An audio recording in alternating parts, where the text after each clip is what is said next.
First feature is a pretty big deal, especially with something like this.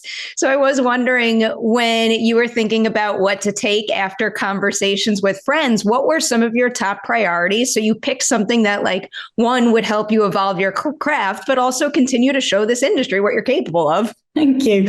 I don't know. I mean, I was just kind of auditioning and this came through and I was just like, oh my God, this is like, just the script in itself was just astonishing to read. Like, it's such a, as much as the film takes you on a ride watching it, the script was the same. Like I was, just gasping and I just had such a visceral reaction to the script that I was so excited to audition. And I think, it's always really exciting getting to play a character that really, makes you step out of your comfort zone and where you don't feel like yourself, or you get to kind of explore lots of different things. And this was definitely one of them. So I just felt so lucky that I got to do that after conversations. So it was great. I love how different they are. Like, anytime I could see back-to-back projects where, like, you see this massive range, sign me up for that.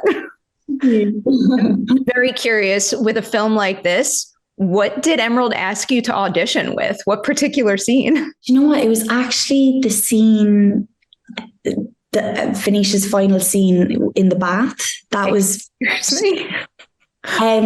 was, honestly, I was so excited because I think that's one of the best pieces of writing I've ever read.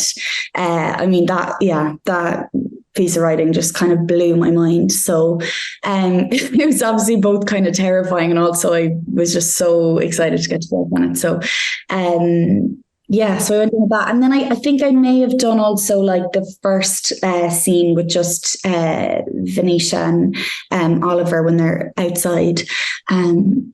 I think that was we're coming back to the bathtub conversation because I need to put up a spoiler warning at the end so we could talk about that a little more in depth. First, though, so you audition, you sign on to be in the film. At that point, what would you say are your biggest burning questions for Emerald in terms of, who Venetia is and how her family operates? Yeah, I mean, I guess this is like a world that I'm not too familiar with myself and stuff. So Emerald was like my reference for everything. I think I asked her everything and learned so much from her as a director. Like, she's incredibly precise and she knows exactly the kind of film that she wants to make. But then she also allows for just so much kind of fun and, improvisation as well and stuff. And, but yeah, I mean, I pretty much kind of asked her everything, I think. And I think the characters all have their own kind of, I guess, personal vulnerabilities and arcs. And I think what's really fascinating is, I think, an audience member with this film is you're kind of seeing it through the eyes of Oliver, of learning who these people are and what their kind of vulnerabilities are, and also how to kind of get under their skin. And so it was really exciting to play with her, because I think she's someone who definitely presents a certain way but actually is quite different. So yeah, those qualities make this an especially satisfying movie to watch over and over. I saw it for the second time last night, and now that I could track everything through, it's a really rich, full experience. Yeah, it's weird. I had the same thing when I read the script again. The first time I was like, God, I'm so naive. Like, I really didn't see it coming for so long. Exact thing. I'm glad I'm in good company. So not that this movie really needs this kind of information, but when I get obsessed with a movie, I become a backstory nerd and I want to know everything about everybody. So is there anything you had to come up with for her that we don't necessarily see on screen or hear about via dialogue, but we can still feel informing your performance throughout the movie? I think what I always used to think about Fenicia is like, what does she do when Felix and Farley aren't there? Like, she just lives in that house all year round. And I think she probably goes to London on the weekends for parties or events or whatever. But I think she's in a kind of almost old fashioned traditional way, like lives in this home and kind of waits for, I suppose, Felix to come and bring people. And then she kind of comes alive. But so I thought a lot about what she does. And actually, I think she's quite a bored person. I think she's quite bored with, I guess she has a lot in a material sense, but I think is probably feeling like she's lacking in terms of a lot of maybe emotional needs. She's a very lonely person, I think. So I think I just, spend quite a bit of time being like, what does she do when she's not, in her kind of element and kind of getting to entertain people who come to the house. So that was kind of some, Do you know what her favorite movie is? If not Superbad, maybe she picked Superbad. Maybe Superbad. I don't know what her favorite movie is. That's something now I'll ask Emma. I'll just be like, what about her bedroom? Like, did you ever talk about what that might look like and what little details she would have? Because it does feel like almost every single room has, not necessarily a cold feeling, but like a less personal feeling than the traditional bedroom would have. Yes, it probably would have that feeling, but then just filled with like so much clothes and so much makeup and accessories and posters and like CDs and magazines. And, I think her mum was a model, and I think she probably, took lots of her kind of clothes and old bathing suits and like probably has just the most incredible wardrobe. That's probably how I see it. Probably quite pink and black, maybe. All right. Good combo there. I would believe all of that. All right. So get into the cast now and some of your scene partners. Can you pinpoint a time on set when a scene partner did just what you needed them to do in a moment where it helped you reach something in your character that you wouldn't have been able to access without them? Wow. Oh my God. That's a really good question. I mean, not to go back to the scene a lot, but I think is it the bathtub scene? Yeah, there's just Barry. So you could talk about it freely. I'll just do this right here and now. At this point, I'll put the spoiler warning up for our viewers. So if they haven't seen Saltburn, you want to push pause, go see the movie, then you come back to the video and it starts right here. Okay, bathtub scene. Have at it. Not even like, I guess it was just, like acting with Barry is one of the most exciting things in the world because you just don't like, he's so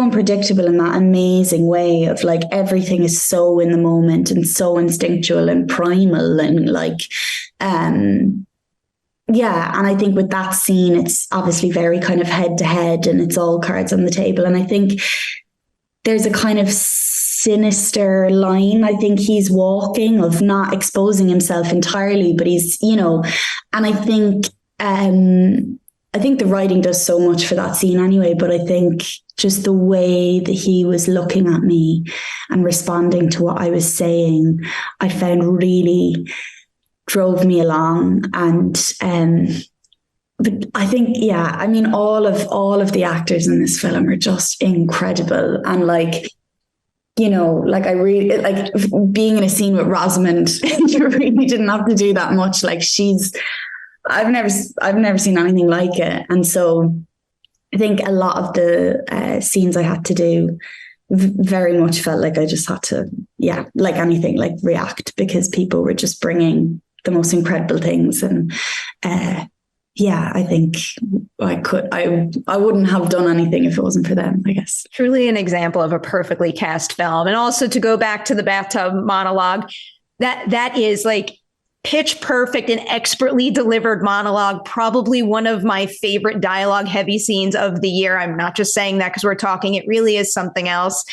Kind of a big question when preparing for a scene like that. And I don't know if you think about it this specifically, but what is the first thing you do to start preparing for something like that? Like step one that puts you on the right track, but then also what's the last piece of that puzzle? The thing that falls into place that makes you say to yourself, I'm ready to get on set and nail it now. I really don't know. Like, I think you never know, I guess, how anything's going to go, and you try and put your best foot forward. But I suppose because I auditioned with that scene, I was very familiar with it from the offset and just loved working on it. And so I think I found just really like leaning into the language. And also I think she is finally revealing all of the things that she can see right through. And so I think yeah, I guess just letting the words do it, and